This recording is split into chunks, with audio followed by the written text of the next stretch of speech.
What is up, everybody? This is Erik the Bear Collector, and if you're watching this video, today marks my 2-year anniversary of being a YouTuber. So as far as goals go, because I wanted to take a quick time right now to talk about, where I've been to from the last year to now, from the previous year to now, as far as goals and everything, and updates. And pretty much, unfortunately, one of my goals was to reach 200 subscribers. Now, I've been, I started the year really good, and then, by the end of right now, it got really bad. And, I didn't even hit half of that goal. So, unfortunately, I didn't reach the goal. One major factor is that, the birth of my daughter, and being pressed for time. Right now, my time is really bad right now. Like, I can barely put in time to do videos. It's been really tough doing them. Fortunately, I've been putting in videos every week for you guys, but it's not to the quality that I am liking, because when I, even currently right now, I have so many ideas in my head that I want to put out. So many unique things that I want to do. However, it requires time. And, right now, I barely have the time to do anything. It's been really busy. The other factor has been that, you put in as much, you put in the work, and I felt like I was putting in the work, but because of my time restraints, I haven't been putting in the work like I should. I know that there's been a fellow viewers that have told me, man, you deserve more, more subscribers, more views than what you currently have. I don't know if it has to do anything with the algorithm of YouTube, that I'm not getting shown as much, but it is what it is. I'm content with what I have, but less than half of the subscribers is better than not gaining anything at all since last year. So to me, that's cool. Another thing is, like I said, which came with the content. I wanted to put up more content. I wanted to do more history type videos about certain things, go more in depth with it, but that requires a lot of research and time. So there it goes again with the time factor. But it is what it is. I want to say thank you to all the subscribers out there that have stuck by me, to all the fellow YouTubers out there that still watch my channel. And I know I haven't been in your guys' channels recently, but it ain't forever, it's just that it's been really busy for me. But I truly appreciate everything you guys do. Thank you to everybody that has stuck there. And let's see what this year comes in. COVID played a big part, because the work that I do, I've been working gung-ho since COVID. My work has not stopped. If anything, it's gone, deeper. And right now, after I left on my leave from my daughter's birth, I've been back for about 3 weeks now, and work has been a bitch. There has been a lot of stuff here at my job that, it's like, damn, it was just waiting for me to get back. And that plays another factor too. But, things will get better. I'm still doing my videos, at least some little small videos. I want to do something better. I know I've been doing a lot of the old school systems like Nintendo, Super Nintendo, because it's easier for me to record those than doing an Xbox One, or doing a Switch, or doing something more modern, that requires me to put in more camera work. But, again, thank you guys for sticking by. Hopefully this new year, in my channel, the third year, brings in a lot more viewership, a lot more subscribers and everything. But I thank you guys for sticking by. Anyways, this has been Erik the Bear Collector. I'm planning on doing a video for Tuesday. Something not a special video, but about a special game that I passed that I've been wanting to do for a while, but again with time, it's been kind of crazy. So anyways, this has been Erik the Bay Area Collector. Peace out. What is up, everybody? This is Erik, the one and only Bay Area Collector, and today I'm doing a special review of one of my favorite NES games that I've known of since a long time ago, and that is Stanley, The Search for Dr. Livingston. Now, this game was made by Electrobrain, and it came out back in 1992. First time I heard about this game, it was featured in one of the early Nintendo Power magazines. That's how I knew about the game. It had they showed maps and everything. Excuse me, they showed the maps and everything for the game, like a little bit of a guide for the game.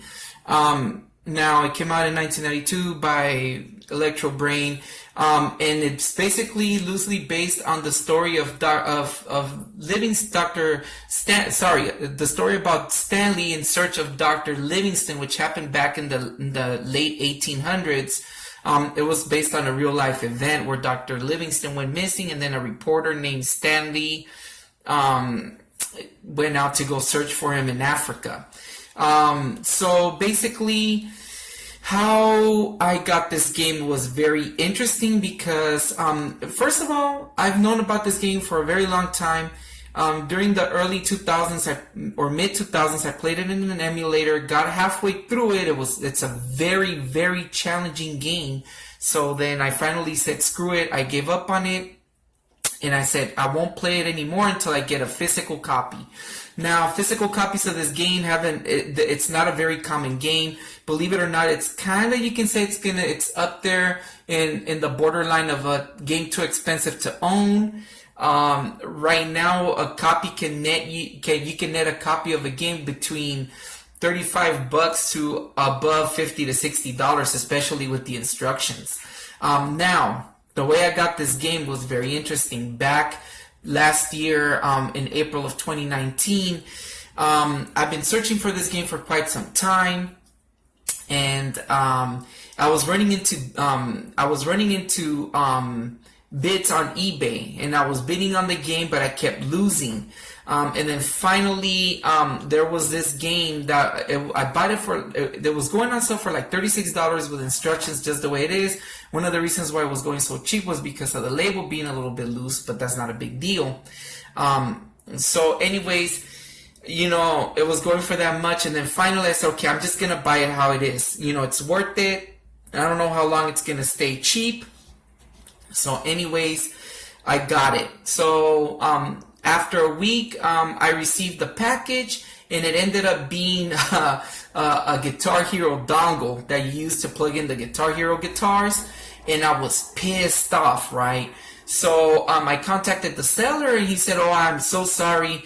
He's like, if you send me the dongle back, because I really need it for another sale, I'll send you the game, and then I'll ask them to send me back the game, and then once I receive the dongle, I'll send you back the game, and I'm gonna cut you off the game for half the price.